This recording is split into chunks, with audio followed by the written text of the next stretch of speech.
We are located in Newton, North Carolina, close to Hickory, North Carolina. So it says YouTube is live and ready to go. I'm just trying to get my thing pulled up. Live over there. There we go. It says we're live. Yep, let's go to the real video. We are located in Newton, North Oh, we don't need that.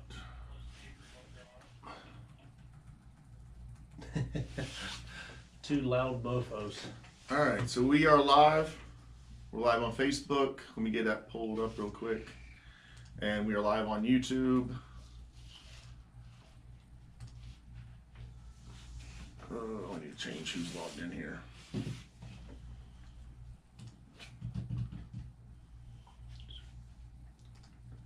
There we go.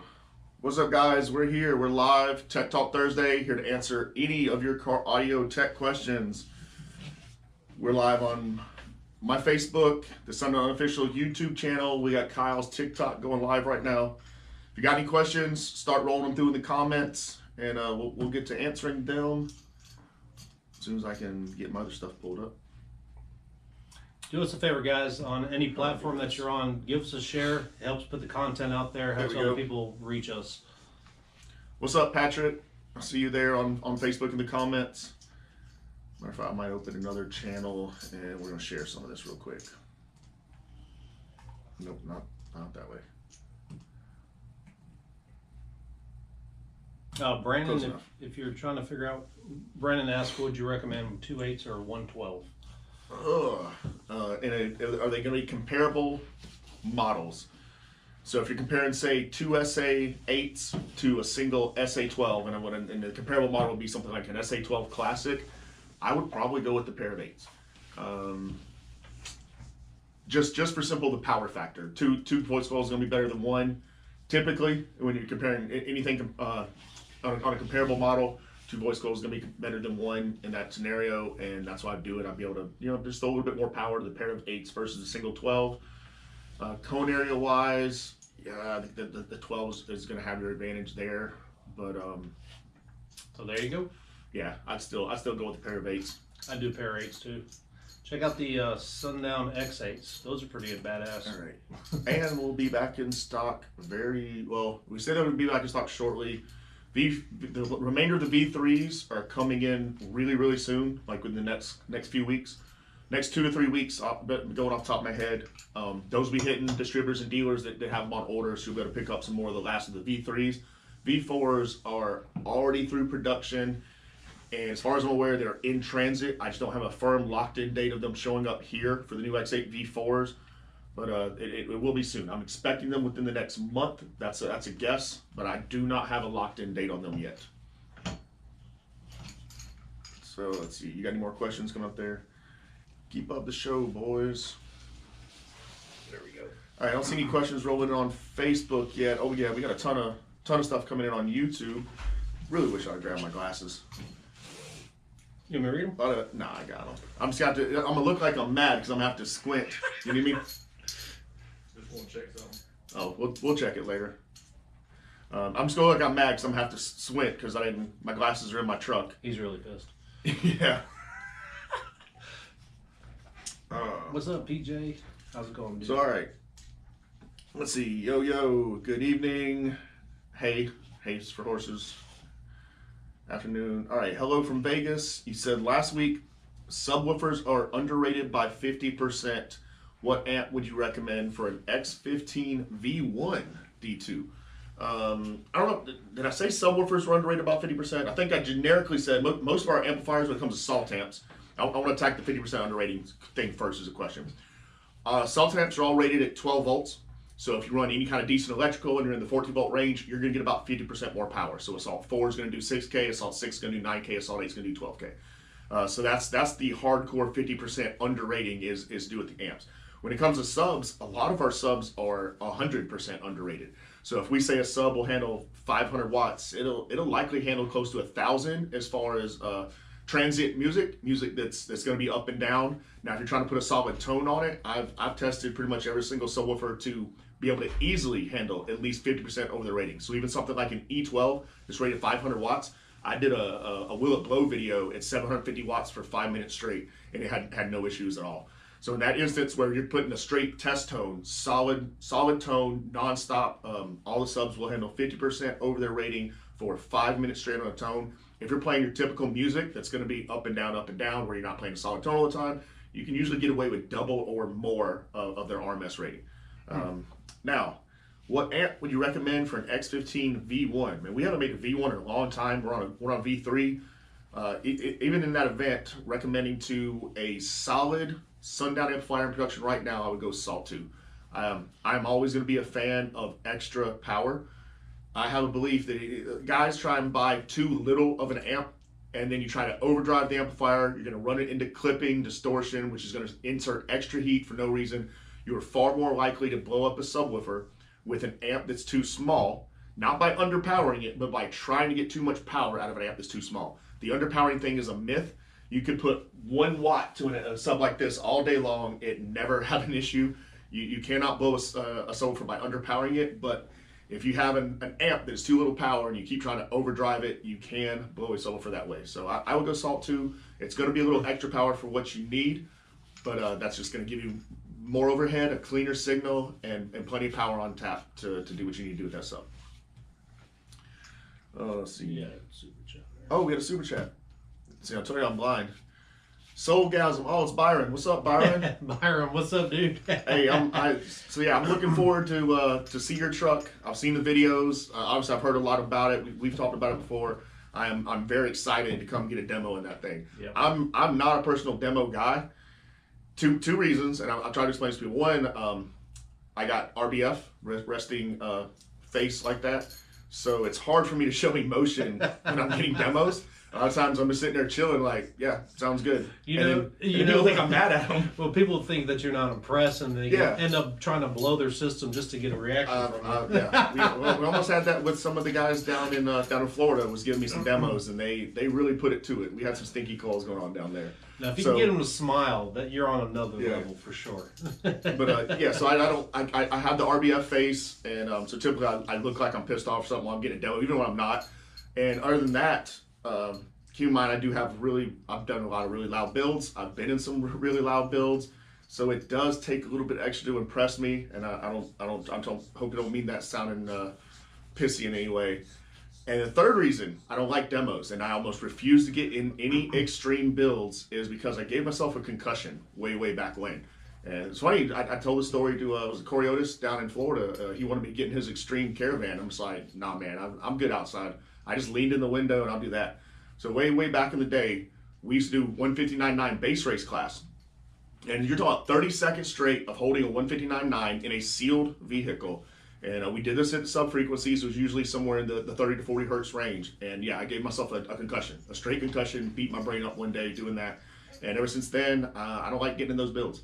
I've been in Stephen Duncan's van. I sat in it for a few seconds. I've been in Chris Lee's van for a few seconds, just because I needed to do a judge type deal for some of our awards we did at Sundown Show one year. Sundown Show coming up August 19th, very soon. Put that on your calendars. But yeah, I got in their vans for just a few seconds, got immediately out. I do not like getting extreme builds ever since I got a concussion. And that was 20 years ago I got that concussion. It's not fun. But yeah, appreciate it. Byron, thanks for that super chat. Now, how do I get this off my screen? Double. Hi, chat. Nope. Oh. Messed up. There you go, shit chat. All right, we're back. Let's flip back over to Facebook real quick, see if we got some questions rolling through there.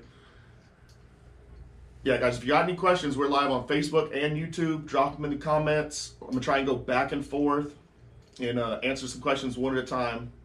Is there any release date on the M series? There is no release date. The M series is not in final detail yet. Okay. It's not in its final form. It's got to go through some more transitions. Got new motors. I believe the last update Jake gave me is he's got some revisions to the motors he's going to do. Get them revised, bring in some new samples, go through the whole works of R&D again, testing them out, check the specs, make sure they're up to par, and then go from there. So yeah, currently there's gonna be no release date. Usually, if we're even in final phases of R&D like that, we gotta confirm stuff. You're looking at a minimum 6 months. Jake does a little earlier ETAs than what I do. I try to always play it safe and put them further out there. I would look for the M series honestly next year. Probably first quarter next year we'll be looking to get the M series in full swing. This year, don't hold your breath. So we got Eric Humphreys. This is an interesting question, and how can you stop the high frequency resonance on the SA 6x9? So I would need more detail. You say high frequency resonance. I'm just guessing you're just going to get some kind of reverb or something in there. That's tough without me hearing it specifically to see what's going on. First thing I would recommend, check to see if it's the speaker itself and not the area around it. You might just need some simple sound deadening measures with, depending on where you have it mounted. I don't know if you got one of those vehicles that has 6x9s in the doors, or if they're in a rear deck, if you got some extra pods, something you built. We don't have those details here yet, but I would try sound deadening first. It's very possible, and this happens a lot, where 6x9s on, I'd say majority of the time, you're gonna find them in rear deck of cars. That's all sheet metal. There's almost no deadening back there. That metal is horrendous for creating a resonance itself. That's the first thing I would try. Some kind of deadener around where they're mounted. Next, maybe even some foam mounting gasket type material to go under it and isolate that. If that doesn't help, if the resonance is truly coming from the speaker, I would be interested to hear it. I've done a ton of testing with the 6x9s. Actually, I got some, it's literally sitting right here. I've never heard any resonance, so to speak, from the speaker itself when I've had it here on the bench.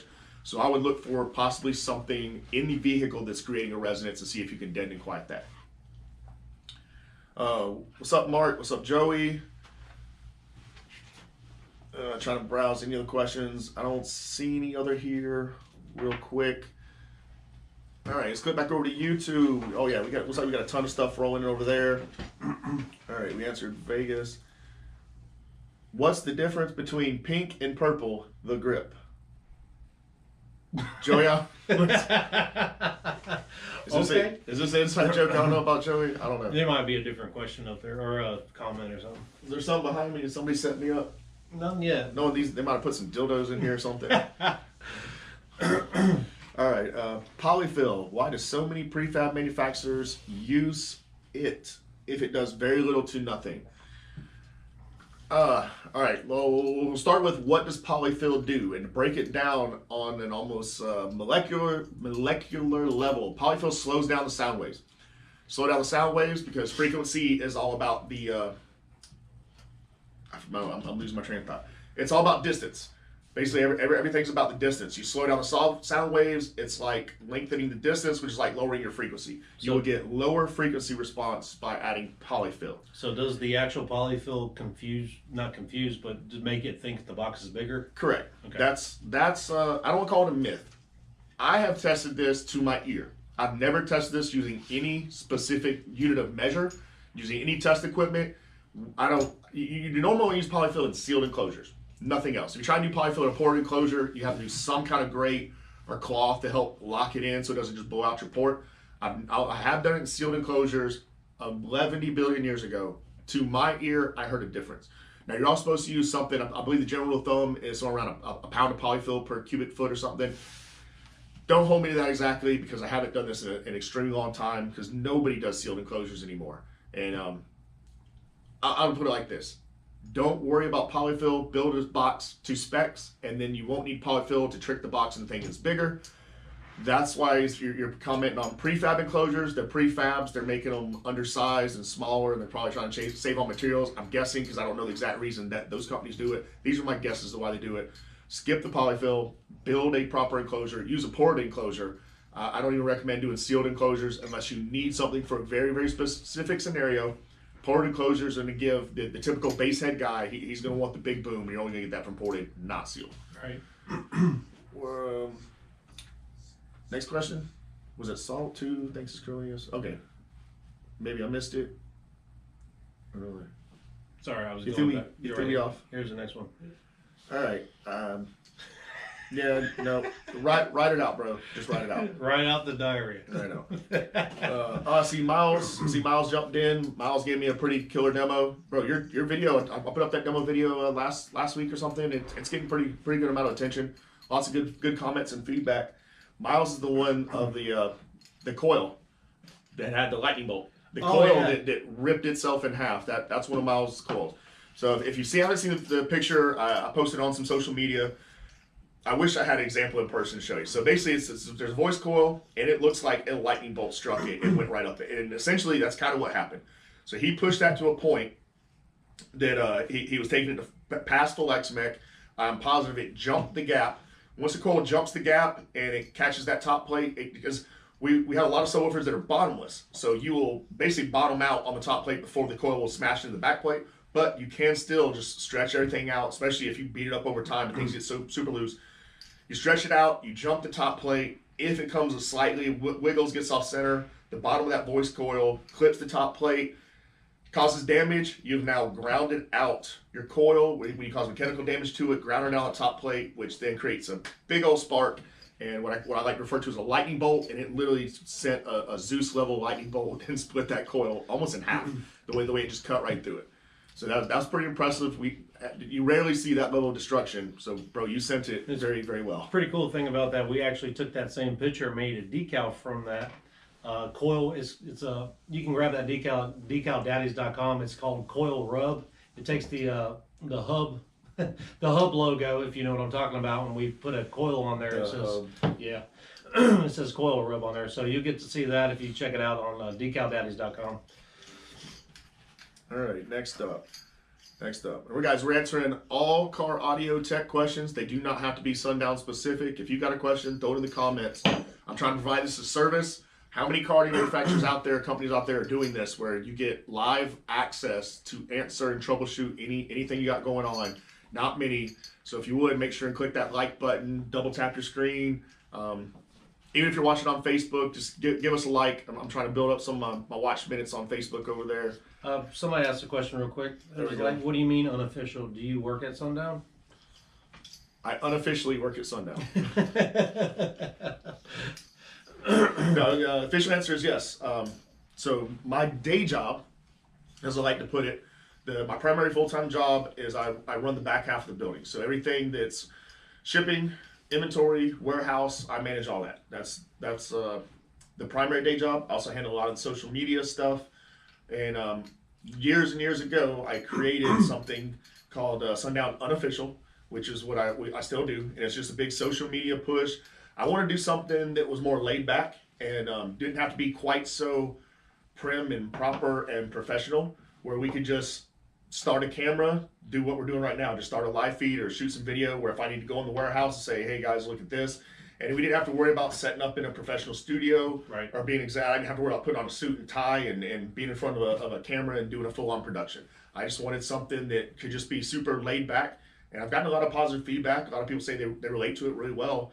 Especially guys that meet me in person. Well, actually, me and Kyle just had a discussion about this yesterday. So when I do videos, I don't have a persona. I'm not an actor, so to speak, that I put on a completely different attitude when I jump on video. The person you see on video is the same person you're going to meet in real life, and people relate to that really well. And that's all came about with the unofficial aspect of it. I just wanted something that could just be real chill and easy to do, and not look like I'm Tom Cruise trying to shoot a movie. Right. All edited and properly. It's real live cut footage. Yes, it's raw. Yeah. I hate editing. I've done a bunch of editing back in the day. It takes up so much time. I didn't feel it was worth my time, the amount of editing I was having to put in.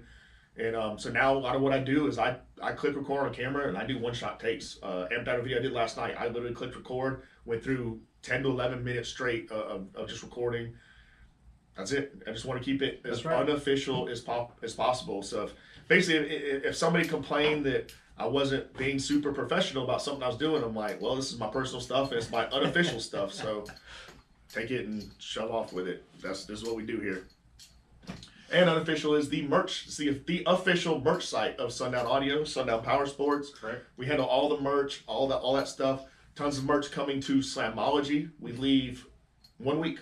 Thursday next week, we leave to head to Slamology. That is at the Lucas Oil Raceway up in Indianapolis, Indiana. It's going to be an all-weekend event. Well, mainly it shows Saturday, Sunday.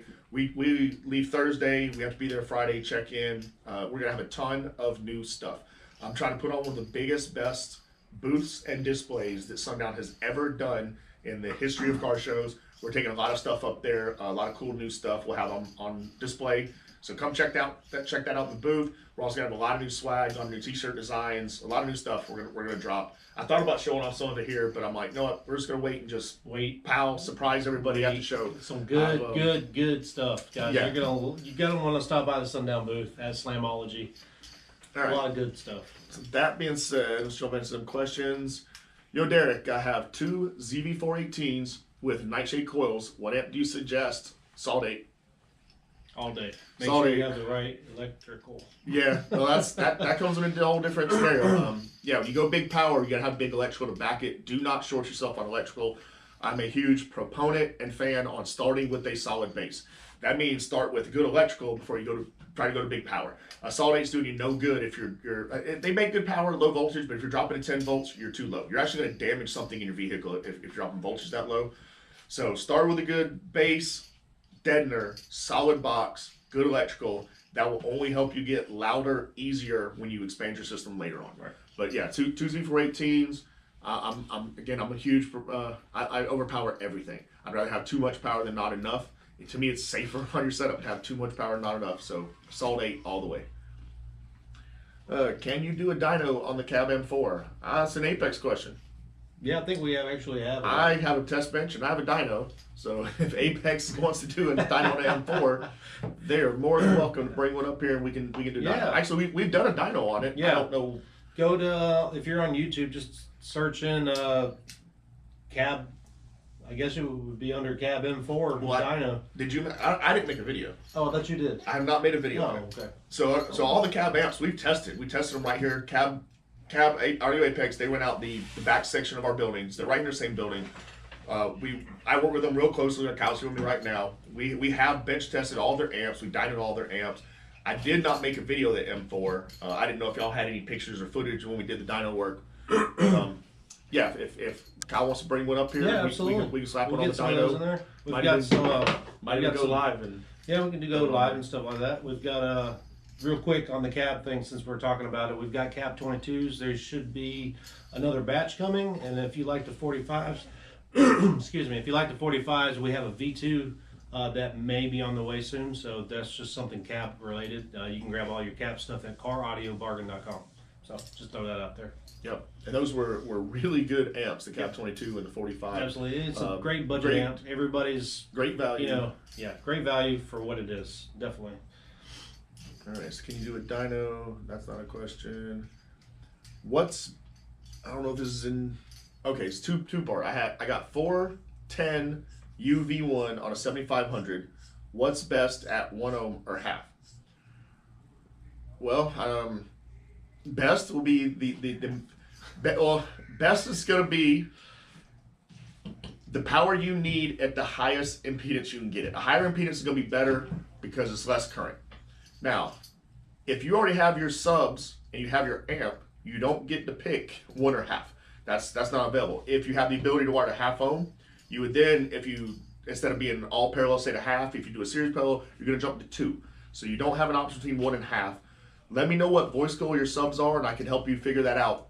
But I would always rather have, as long as you get enough power, to get that power at the highest impedance possible is going to be better because it gives you lower current. Lower current means less heat. Now, if you have to wire lower to get the proper amount of power, do it. I'll send it at quarter ohm all day long. That's me. I don't recommend anybody else do that, but yeah, if I need to wire it half, wire it quarter, I will gladly do that and get the amount of power I need.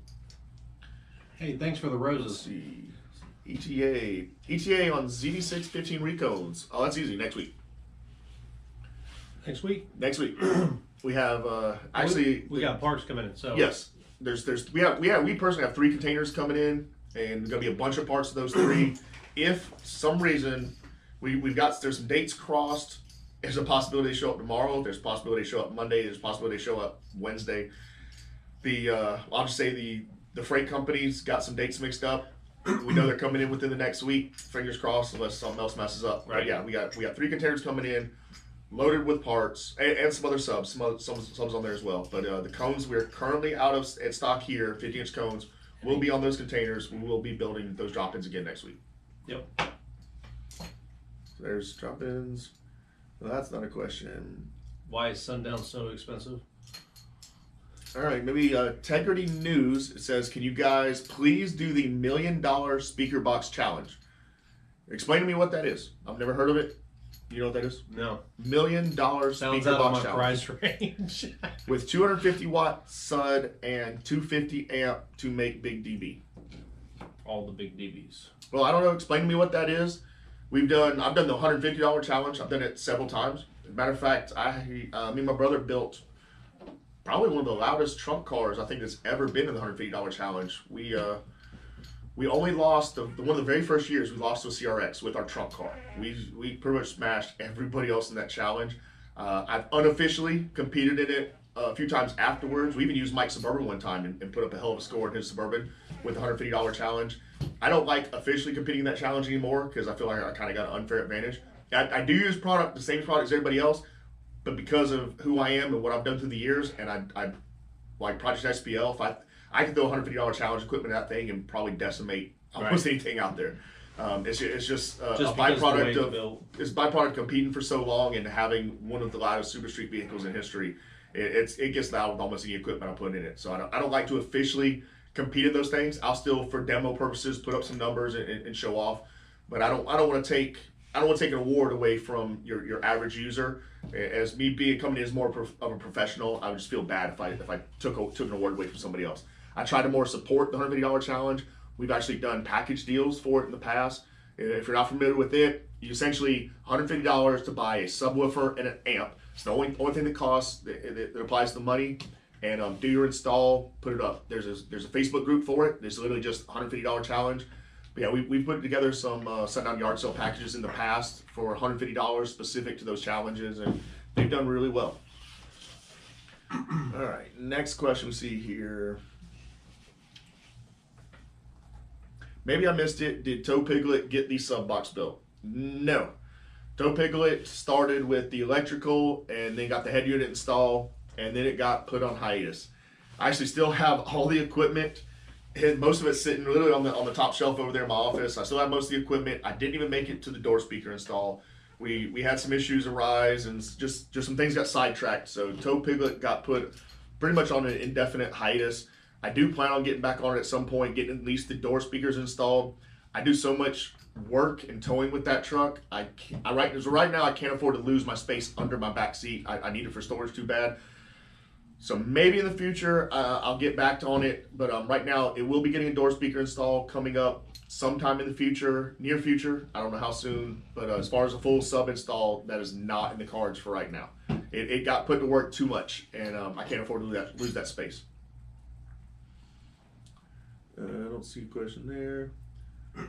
If you put two different size ports in an enclosure, will it give you both frequencies?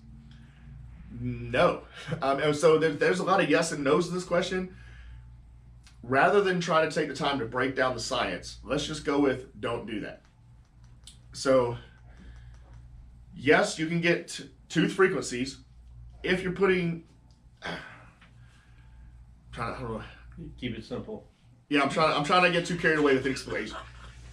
It's a yes or no question, but don't do it. I don't know why you'd want to do it. Don't do it. You're describing something like a sixth order. With a sixth order, and maybe I'm overcomplicating the question. Sixth orders, you have two ported sections, and you will do those at two different tunings. No, most part, you'll do those two different tunings, an octave apart or something. Some people will do them in alignment. I'm not a fan of sixth orders. They're hard to tune in, and I think the average Joe shouldn't mess with them because of that. They don't like putting the work to tune them in. But yeah, I'm just gonna keep it simple. Don't do that. I don't know why you would do that in a basic ported enclosure if that's what you're talking about. So let's stay away from that. Oh, we jumped again. All right, let's jump back to Facebook real quick. See if we got some over there. Oh shit, we got some stars coming in on Facebook. Yeah, star party. What's that? What's a activate a star party? I don't know. Let's do it. I don't know what you got. Southeastern. Not for me. So we got a star party. I don't know what this is. No, that's. Yeah, I don't know what that is. Okay. Yeah, ignore that. I don't know what just happened. All right, I'm trying to back up a little bit. On the Facebook, my questions were scrolling. Yeah, we'll start at the bottom. Y'all hiring? Actually, we might be doing some hiring here soon. Rusty. What's up, Rusty? We are doing some hiring here. Unfortunately, they're for entry level positions. So if you're willing to do an entry level position, cool. We have a few positions we're trying to fill. Sweeping the parking lot. Actually, one of them is one of them is a gopher position. A gopher, you probably be sweeping the floor. You could be cleaning up, helping with some parts, helping with some warehouse duties. It's a very entry level position. We are also potentially looking for help in the build rooms. We have a big bad build room. Bad backlog of built subs. Let me get that out. So let me explain that real quick. Containers coming in very soon. The rest of the SDDN motors. We've been getting them in small batches. They're super big, heavy motors, and they're rough on getting containers overweight. So over the next week, we'll be getting hundreds more SDDN motors. Several containers are showing up. Each container has a small batch on them. So they are, as far as what we're building, they're sold out to distributors and dealers. You can still buy the new SDDN subwoofers. They are available at your distributors and dealers. Hit them up. But as far as what we will be producing here on the initial run, the 500 pieces, they're all already pre-sold. Yes. As soon as they show up, they're all going straight into build rooms to start building. So we're talking there's over 400 still needs to get built, and that's a lot of building. Also, quick update, immediately behind these multiple containers of SDDN motors that are showing up are the NSV6 motors. Whoops. There's one of those showing up, a lot of motors. There are already hundreds of those pre-sold to distributors and dealers. And as soon as they show up, we know more distributors and dealers will be buying much more. So we've got hundreds of SDDNs and more hundreds and hundreds of NSV6s that are going to drop on us almost all at one time, as well as keep up with our normal production as far as ZV6s and X's. Yes, we still build a lot of that stuff here in-house. We're about to get a huge backlog on built stuff. So if you want to pre-order one of those nightshades or those SDNs, you still can. CarAudioBargain.com. We've got a few on hold, so once they get in here, we'll get them built and sent out to you. So you haven't missed a train yet, so hop on over to CarAudioBargain.com. So I was just showing you that Jacob. And some shout out stars. Shout out Jake, send us some stars. Shout out Wortham David, or is it David Wortham? Wortham. Thanks for the stars, appreciate it, guys. Mike J, did you take Jacob Fowler's as PR person? I don't know if I really consider myself a PR person. I just try to keep up on social media and keep the company in the spotlight. I would obviously say any shows. I'm at pretty much every show. Derek promotes Sundown more than you guys even know. There's a majority of the time there's things that he does that you'll never see. You'd never see. It's just amazing the length he goes. So big shout out to Derek here. Thanks. He is pretty much like Kyle. the face of Sundown, in my opinion. So what's a good amp match for a single ZV615? Oh man, on the low side, I would still want to go the Salt 4. I can't help it. I want to overpower everything a lot. So on the low side, Salt 4. Holy crap! On the big side, I would more than likely probably put a Salt 8 on one, especially if I was going to run it at 1 ohm. But yeah, no, I'd tell us, seriously, throw a Salt 4 on it. I think you'll be happy, especially if you're running it at 1 ohm. Hey, Beatbox 912. Thanks for the gold mine, dude. That was the first one. I've seen something exploded like over there. Money coming down on us. Appreciate that. Thank you so much, guys. We're up to 5K likes on the TikTok live on mine. Appreciate it. What do you say? If I get a Salt 8 and my erection lasts longer than 4 hours, what do I do? Oh boy, these buy another one. That's what you do. Buy another one and have a good time. Yeah. Kyle, you looking guapo today. I don't even know what guapo that means handsome. Oh, that's gonna be frumpy. I need to get back to muy guapo. Lifting weights again. Did you ever dyno an SFB 1000.4? I'll be honest. I have I dynoed one? Yes, I've dynoed every single amplifier that Sundown makes. Did I make a video of it? I don't remember. It's I've been doing amp dyno videos for years now. I know there's a lot that I've missed where I took some kind of hiatus and I didn't do as many videos over the past couple of years. That's probably one I've missed. I'm trying to go back and get back up to speed and do some more amp dyno videos again. Just did one on that amp right there, if y'all can see in the background, the Stereo Integrity SIQ 3000. That amp did insanely well over 4,000 watts certified.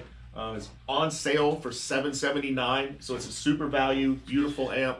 But yeah, I'm getting back on the dyno videos, random testings, trying to spread out on all social media from Facebook to Instagram to TikTok, YouTube. We're just trying to do a massive social media push on all Sundown. So just keep an eye out on the Sundown Official YouTube channel. Tons more amp dyno videos coming immediately. Let's see. Next question. Can I run 19 volts on my Salt 6 and no Mech Man? You absolutely cannot. It will not work. It will not turn on. You're going to send it straight to protect. Tony, what are you doing, man? Yeah. I highly recommend, and I'll be serious with the question for a second. Any Salt amplifiers, I highly recommend staying under 15 volts. The owner's manual says run them at 15.5. They will turn on. They will work at 15.5. 15.5 and 1 ohm, you're not going to have an issue. The problem comes in with Salt amplifiers is everybody wants to run them right to the ragged edge. They want to, if it doesn't protect until 16.0 volts, they want to run it at 15.9. And then they'll try and run it at half ohm or 0.33, and you're just overdriving. It's like, it's hopping in your new car, taking it to red line, and just holding it there while you're driving on the street. There's no need for it. Don't do it. I highly recommend keep your Salt amps under 15 volts, and then even run them, if you're running them below rated impedance, run them a half ohm or something, you'll still be fine. Where's that big Saya prototype? It's sitting over there in the corner. We got the Saya 8K, Saya 5Ks over here. I've actually got multiple versions of those. We ran through some revisions, did a lot of testing. We do a ton of R&D here. They are in production now. I don't have an ETA. Being in production now, it's usually a good 90-day turnaround at a minimum. But the big Sayas are in production. Hopefully no delays. We've been through that over the past few years with massive delays on random stuff for random reasons. So yeah, the big Sayas are in the works. Any Sundown SFB 600 in the yard sale? I do not believe there are any in the yard sale right now. But we do have plenty at caraudiobargain.com. For sure. Ships the same day. Yeah, the SFB 600, something we'll discuss that one for a second. Something unique about the SFB 600, SFB for the majority of them stands for Sundown Full Bridge. The SFB 600 is not a full bridge amplifier. Matter of fact, neither are any of the SFB multi-channels. The SFB multi-channels are bridgeable, and you can't bridge a full bridge. Say that again for the people in the back.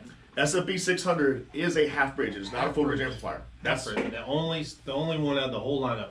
There's no way monoblock out the lineup. All the SFB multi-channels are also half bridge. That's why they're bridgeable. Anybody that wants an SFB 2 channel, get yourself a 4 channel and just bridge it. You got an SFB 2 channel. It's that simple. So, but yeah, the SFB 600 is a tank. I have beat the bejesus off of that thing. I've done more crazier stuff than SFB 600 than anybody should ever do to a car audio amplifier, including running them off of DeWalt drill batteries. You should never do that. I don't recommend doing it. So I know if you send in an SFB 600 that you torched, I know you did some crazy stuff to it because I've done it myself. They're awesome amps, small, compact. They're smaller than Kyle's hands, and they're 70. I've got one right there. Kyle will palm the hell out of one of those amps. Is that the 600? Yeah, that's it right there on top right. Let me go grab it. Real quick, It's like the footprint of my cell phone. Someone was asking about marine speakers. You want to throw them up? We're a specific question, or they were just curious on if we offered any marine. Yes. So as well as we have Sundown Audio is the car audio, basically brand of Sundown Audio. We also created the shirt I'm wearing and this tablecloth we're sitting on here is Sundown Power Sports. So Sundown Audio handles all the car audio stuff, amplifiers, subwoofers, your wiring, and the works. And then we have Sundown Power Sports, which is specific to off-road marine applications. So anything UTV, ATV, motorcycles, we have a full lineup of Sundown Power Sports equipment. Speakers, amplifiers, subs. Unfortunately, the BPS 6.5s and just recently we ran out of stock of the 8s. They are out of stock here at the main warehouse. I don't know if there's any dealers that have them in stock, but check with some of our dealers. They probably still have some stock available. They're in the works. We have them in the works. We have more being made right now. Which one for? I was looking for amp for the Power Sports amp. Oh, the right front. Straight ahead. This guy right here? Yep, that's what it should be 150.2 right there. Yep. So yeah, we do have marine rated, water resistant speakers, coaxials, Bluetooth amplifiers. Yep, Kyle's holding one of our Power Sports amplifiers here. SAM multi-channel is one of the greatest features about them. We have a 150.2 2 channel and a 100.4 4 channel. They have, you see this little antenna right there. built-in Bluetooth. So for the purpose of installing these on your UTV, ATV, where you don't have a designated head unit, you don't need to install one. You can take your phone, install this, your phone, tablet, whatever you use, Bluetooth straight to it. No need for a head unit at all. I run a tablet install on my personal Razor. I Bluetooth straight to a SAM amp.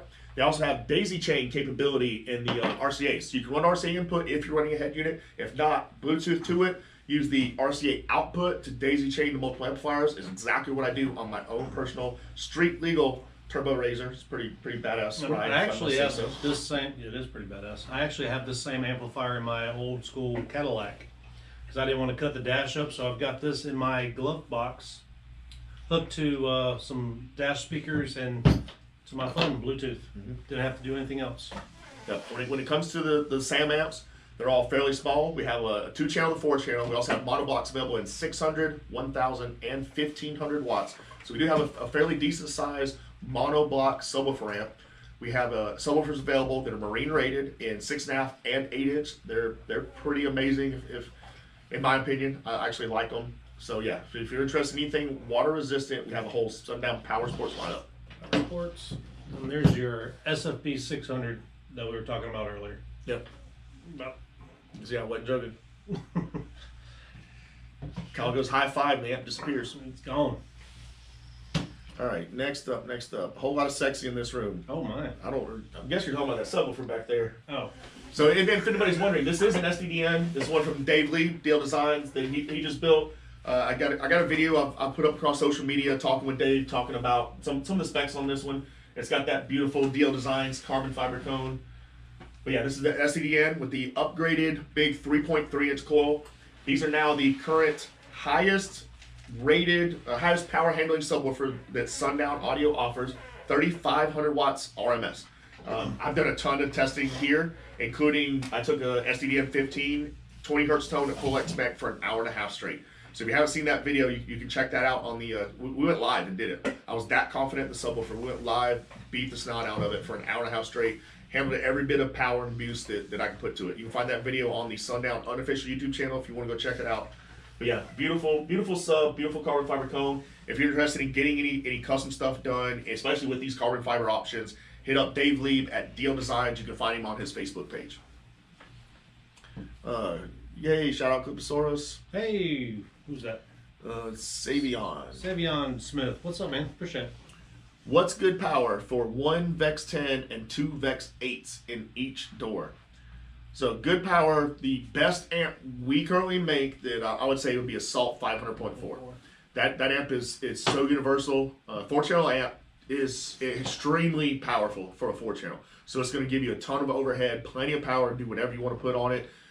Also, keep in mind, one thing I love about amps like that, especially powerful ones, you can take 4 channels, and if, say you want to run an entire setup off your 4-channel amp, well, you can run 4-channel amps in 3-way mode.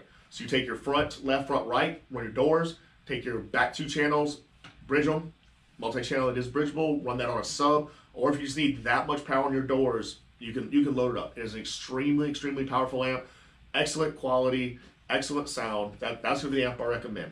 We do have a smaller Salt 200.4.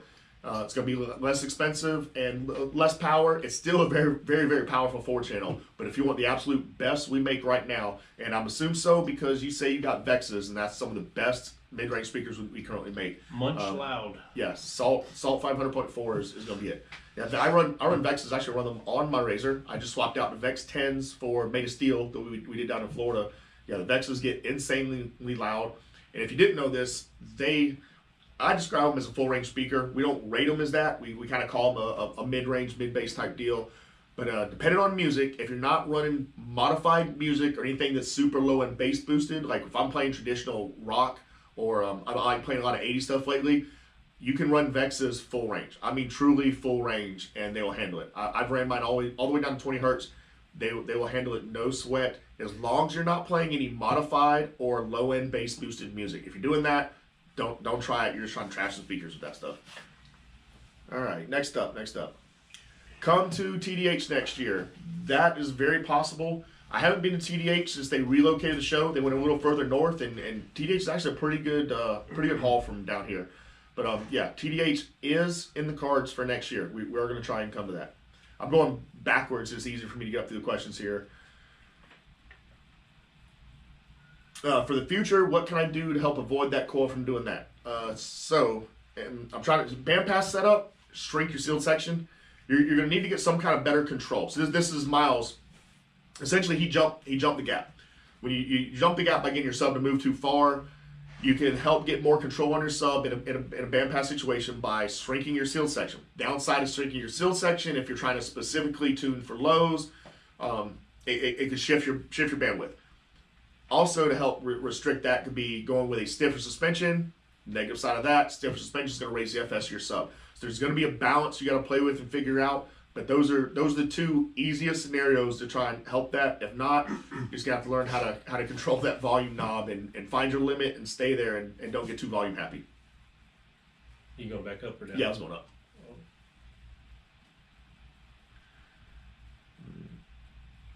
I'm trying. I think they're talking about polyfill back here. Yeah. Can I run 2 Salt 12s on a stock alt? No. I know. Yeah, I know you're joking around with that, but yeah, we had an unfortunate scenario where a lot of people bought a lot of SFB 8000s and they tried installing them in their completely stock vehicle, their F-150 with no electrical upgrades, their 2002 Nissan Altima, and these people had a lot of bad times. It was during that big rush of STEMI checks. Everybody got just enough money to buy an SFB 8000. Yep. And out of nowhere, we had 1,000 of them, and just bam, we sold 1,000. I think literally in a week. And everybody had enough. Everybody bought SFB 8000, and everybody tried running them on stock electrical. Don't do that. Never. McMahon, does a Salt 12 need an alternator upgrade? And you're darn tootin' it does. I recommend. Most stock systems nowadays, you're pretty safe up to about 1,500 watts. 1,500, watch what you're doing. You could potentially use a battery upgrade, at least do a better stock battery up front, AGM, like from Nexus Power, something like that. 2,000, you're starting to push it, but definitely anything more, upgrade your electrical, add some extra battery, and I believe in a strong foundation. That means strong electrical. Start with battery upgrades, extra rear battery in the back, and alternator upgrades as well as really, really good wire. McMahon, I know the guys over at McMahon really well, and McMahon makes great alts. Highly recommend them. I run one on my personal truck, which is Toe Piglet. I have a McMahon alt on that I run daily, so I highly recommend those guys. Ryan, will I gain switching to Sundown? Absolutely. Well, I'll put it like this.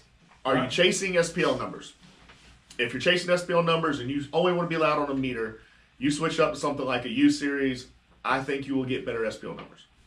Now, if you're happy with the way your truck's performing and it's beating crazy, and to the ear, you're probably not going to notice a difference. Stick with what you got. You got a great setup, dude. Yeah, dude. That truck's nice. Black Pearl. What? Yeah. Actually, I got to hear his Denali. No. I saw some photos of it. Did your cam swap? And I got to hear it. He came driving by the booth, and I think I was distracted at the time, and I heard it, and it got my attention. Dude, your Denali sounds pretty rowdy. All right, so questions are caught up there on the Facebook. No. All right. Well, let me know. We'll start to wrap up things if we need to. Back up here. The grip on. Damn it, Joey.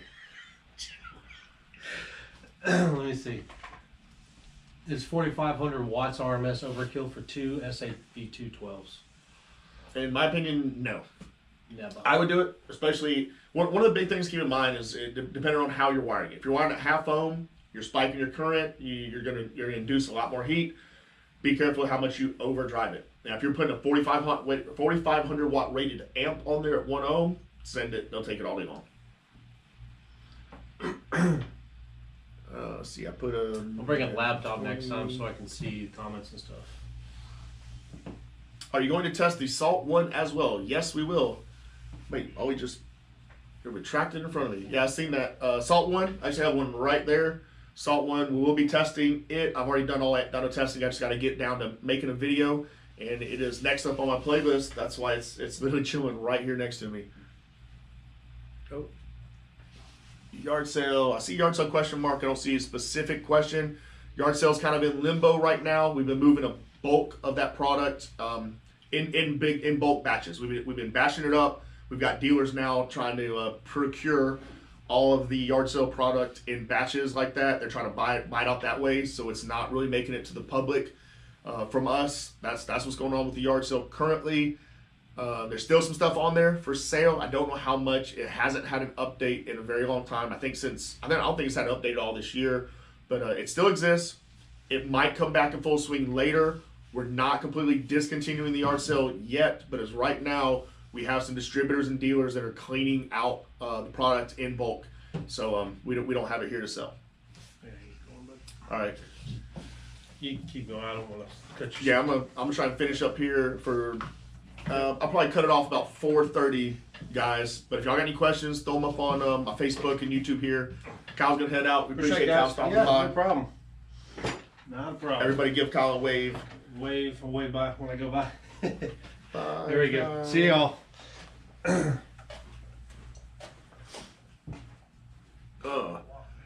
All right, see quad feed. Can you do some stereo integrity torture tests? Be specific for me.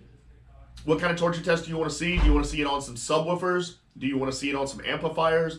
Let me know if there's a specific product that you want to see a torture test, or just generic on all of them. Let me know in the comments in a little more detail what you would like to see, or what kind of specific torture test.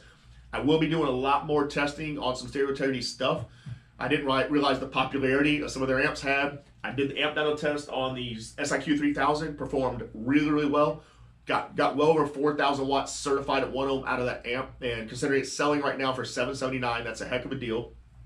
Beautiful amplifier, great quality, but more stereo integrity amplifiers will be coming to get amp dynoed on the Sundown Unofficial YouTube channel. So make sure you like and subscribe, all that cool stuff.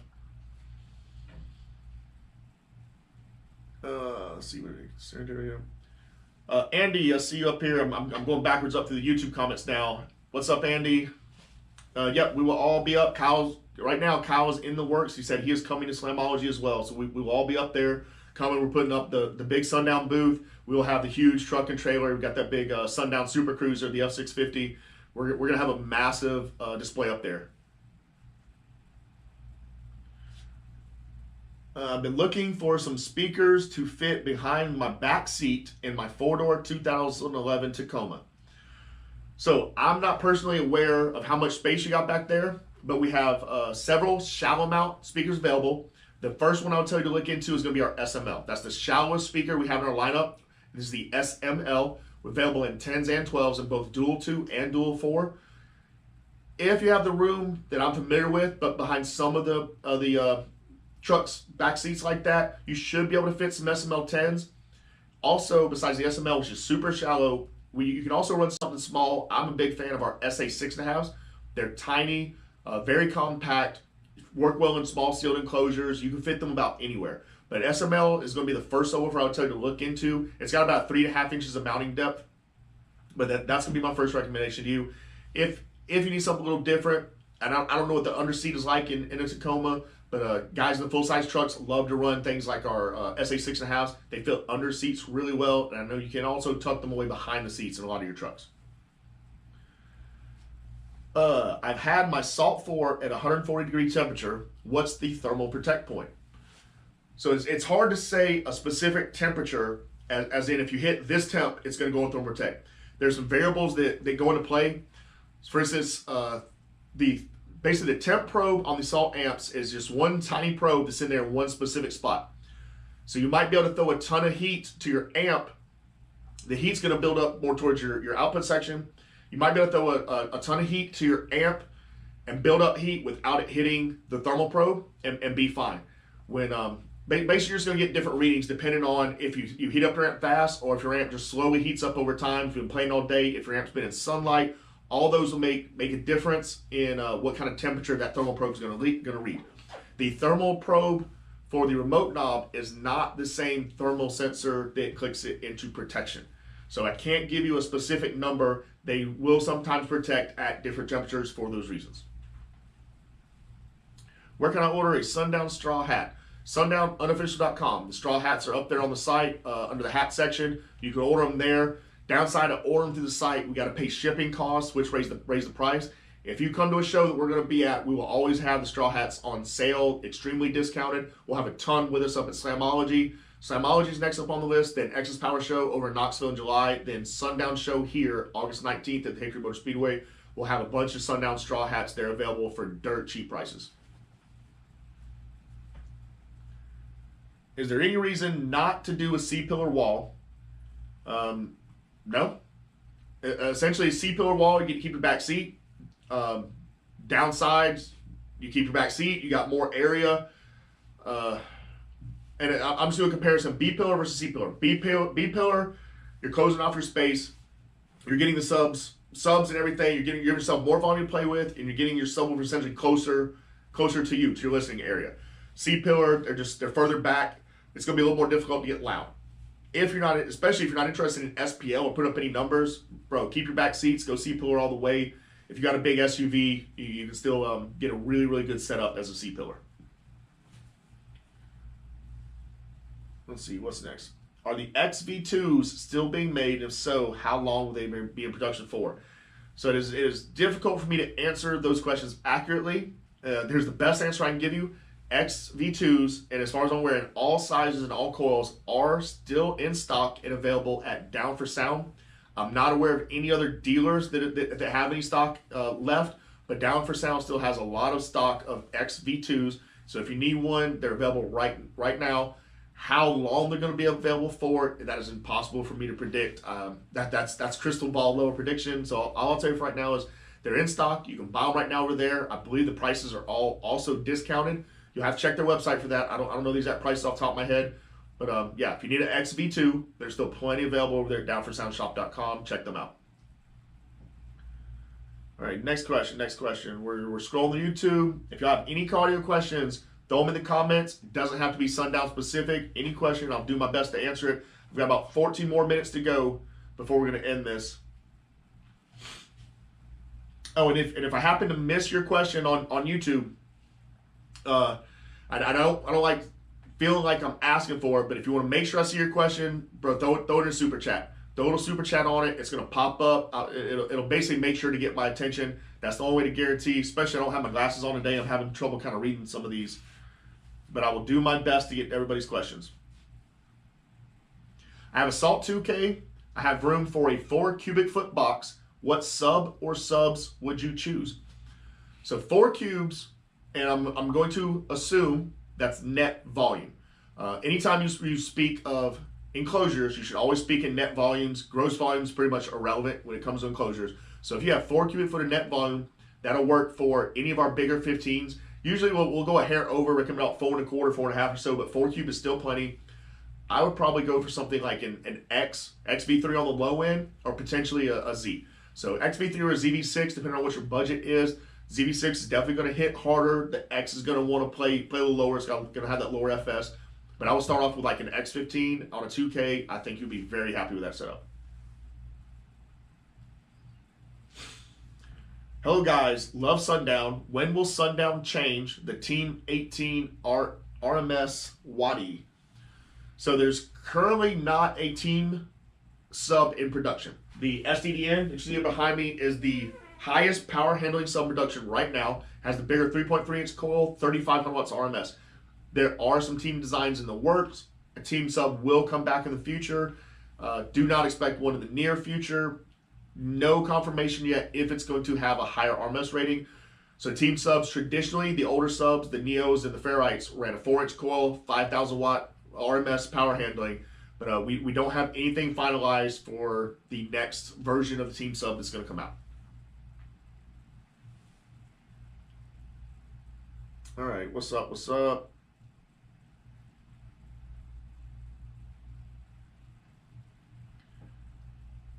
All right, scrolling back to the bottom. Remember, guys, got some questions, regardless of what they're about. I'll do my best to answer any questions y'all have.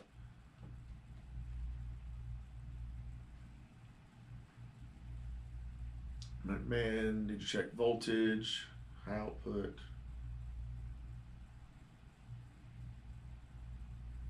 Any update on XV4 8-inch sub drop? Yep, As far as I'm aware, they finished production. I believe they're in transit right now. So they're somewhere on the water in transit. I do not have a firm ETA, but my rough guess, I would look for them within the next month or so. So I'm gonna put a rough ETA of 30 days-ish for them to be here. We're gonna cross our fingers, no delays on that. But I do not have a locked-in ETA. I do handle a lot of all the shipping, the logistics, the warehouse management, all that stuff here. I don't have a firm locked-in ETA yet to give you. As soon as I do, I will. But right now, my prediction is roughly 30 days. I think we'll have the new X8 version 4 in stock.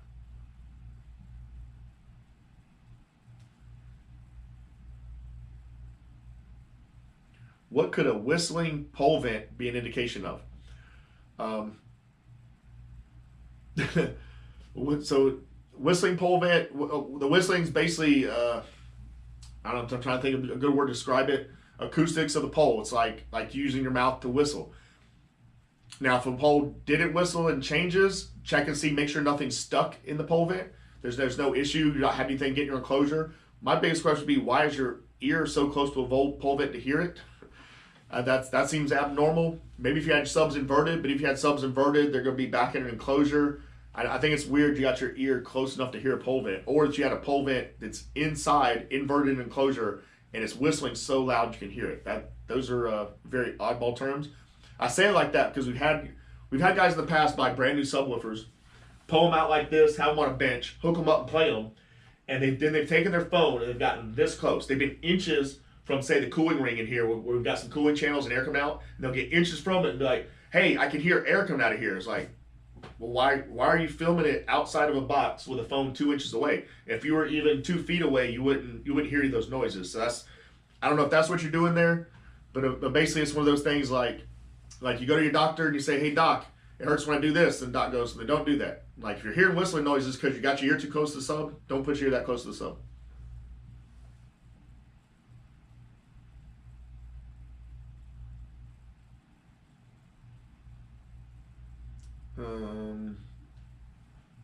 Trying to break through some of these questions here. Those SML get nasty? Yes, they do. I've done a little bit. I'm pretty sure I've got some short videos out of the SMLs showing off some of their specs and the tech specs, the schematics, and showing them off playing. They're a very good shallow mount subwoofer, very slim. Like I said, the SML 10 is only about 3.5 inches of mounting depth. It's really good at what it does.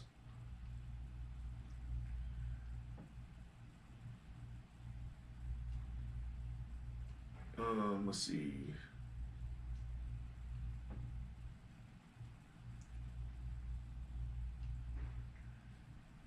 Are you still making the old U-Series subs since V2 came out?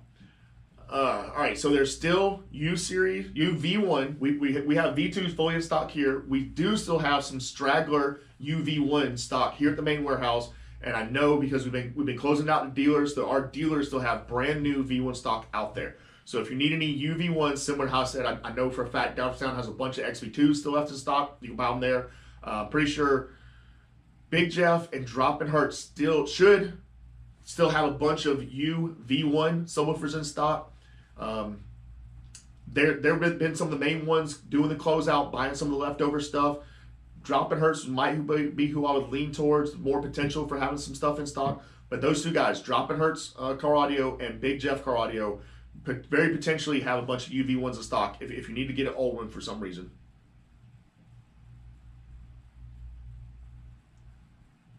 How would you compare 2 of the Z8s versus 4 of the X8s? So the Z8 isn't in its final form yet. We've got a very rough Frankenstein built sub just to get something to the works, to get a motor in, get some coil testing done.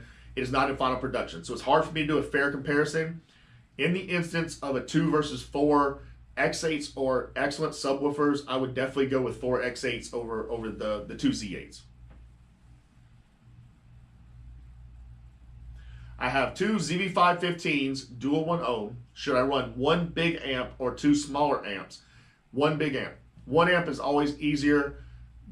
Definitely 1 amp versus 2 every time. 1 amp, it's easier to set up, easier to wire, easier to install. Everything is just easier every which way.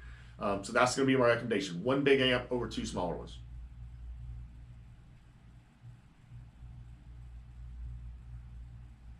All right, back to the whistling pole vent. quad feed here. It says it's super loud. If I play 20 hertz, I can hear it in the front of the car. Make sure it's the pole vent you're hearing. There's without a doubt, I've been in some, and I'm guessing, you haven't given me all the details of their build.